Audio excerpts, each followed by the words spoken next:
Please be seated.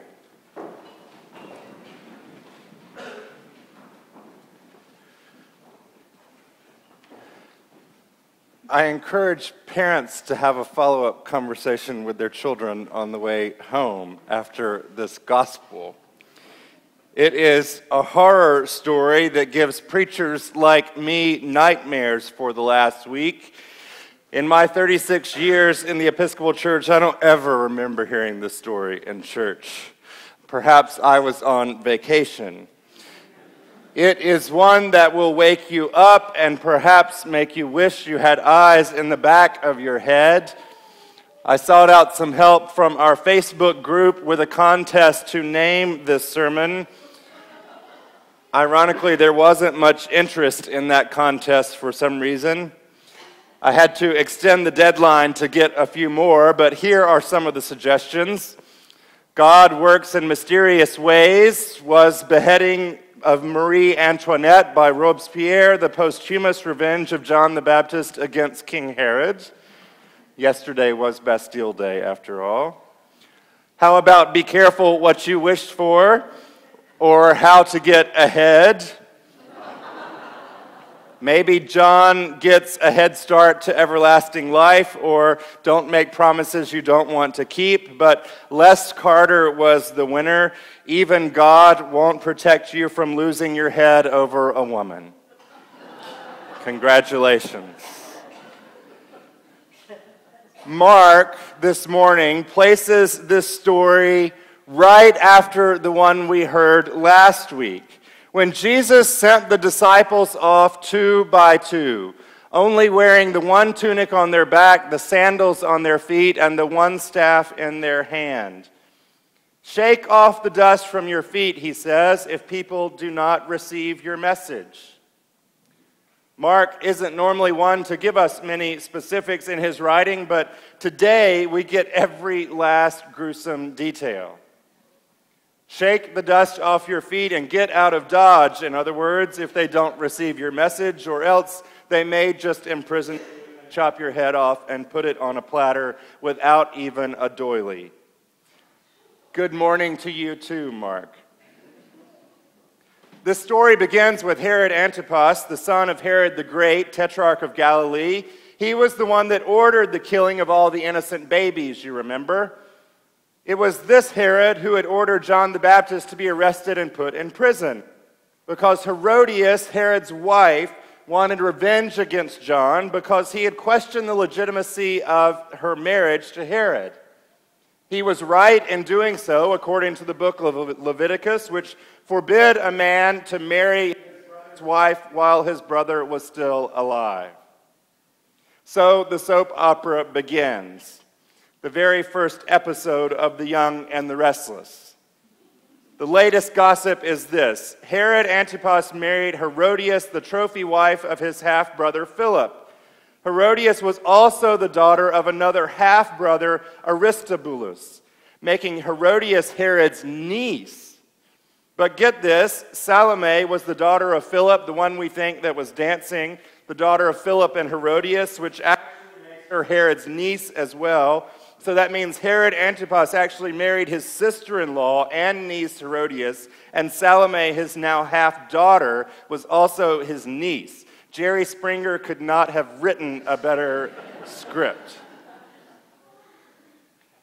People all over, though, are murmuring about this new guy, Jesus, who's recently debuted in the scene, preaching and teaching and healing and casting out demons left and right.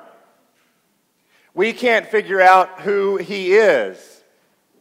Herod says, methinks it might be John the Baptist back from the dead, but I'm pretty sure I already cut off his head. I might have been drunk, though. Remember that party? Cue the mysterious music and the black and white flashback repeat in the soap opera.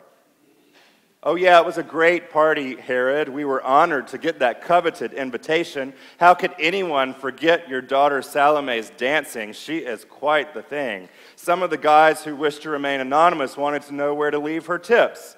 You were really trying to impress us that night, Herod. You told her she could have anything she wanted. But she got you. She went over to her mother, your wife, and niece and asked her advice for what she should do. Oh, see if he'll cut John the Baptist's head off and bring it to you on a platter. Great idea, Mom. I'll ask my dad and Uncle Herod if he'll do just that. You did it all right, Herod. We saw the blood on the platter. Happy birthday again. It was a fabulous party. We will never forget it. Bet you learned never to make promises you can't keep. Now, Mark had reasons for telling this story to his listeners. Luke connects Jesus and John through the parallels in their birth stories. The angels, you remember, announcing their conception and the like. But Mark connects the cousins by the circumstances surrounding their deaths. John's beheading by Herod, trying to impress the crowds, foreshadows Jesus' crucifixion by Pilate. Both executioners would really have preferred another way out. They knew better, but they both caved to popular opinion. Finally, both John and Jesus are prepared for burial with all the respect the two prophets were due.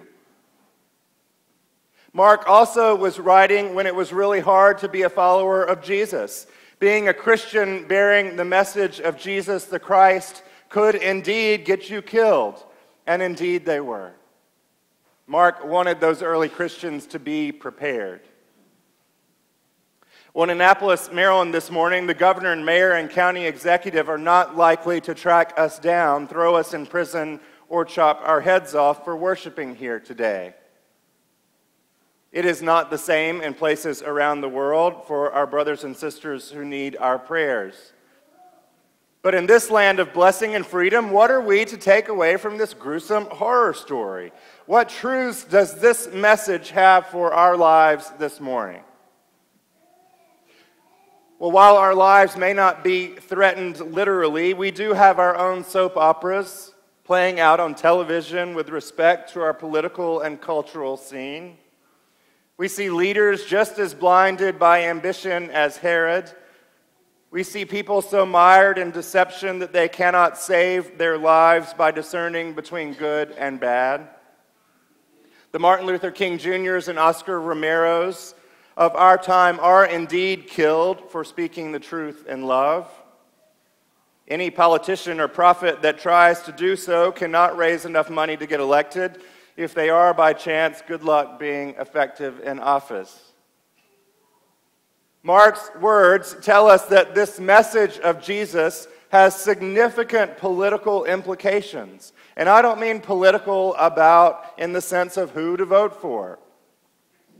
Jesus preaches about a kingdom that challenges our instinct to keep things the way they are, to fight tooth and nail to keep the status quo. Jesus preaches about a kingdom that does not allow us to give in to the culture that presumes might or wealth or fame or status makes right. If we indeed live into the promises made at our baptism, there will be costs to pay. Feel free to exit before communion if you wish. Following Jesus is not for sissies. Mark's words remind us that this is the way of the world. If you stand up for those who are impoverished or publicly choose an alternative restructuring opinion, you may take a beating. Mark reminds us of true reality TV. It's pretty much what this sermon is about. The horror stories of our real lives. Because you are here, because you say you believe, because you want to change the world and help those who are in need grow closer to one another in community, someone may indeed chop your head off in one way or another. This is life. But there must be more. This is not the only story Mark has to tell us, thank goodness. Because someone is missing in this gospel story this morning that we heard. Jesus. He's absent. So in the next verse, the disciples gather around to tell Jesus what they've been doing since he sent them out with their tunic and sandals and staff. That leads right into the story of the feeding of the 5,000. Jesus wanted to get away with them for a while to hear quietly about their missionary efforts, but of course the crowds came too, if you remember. Jesus has to take 5 loaves of bread and 2 fish, and he thanks God and multiplies those gifts so that everyone is fed, leaving 12 baskets of leftovers. 5,000 men, not to mention the women and the children.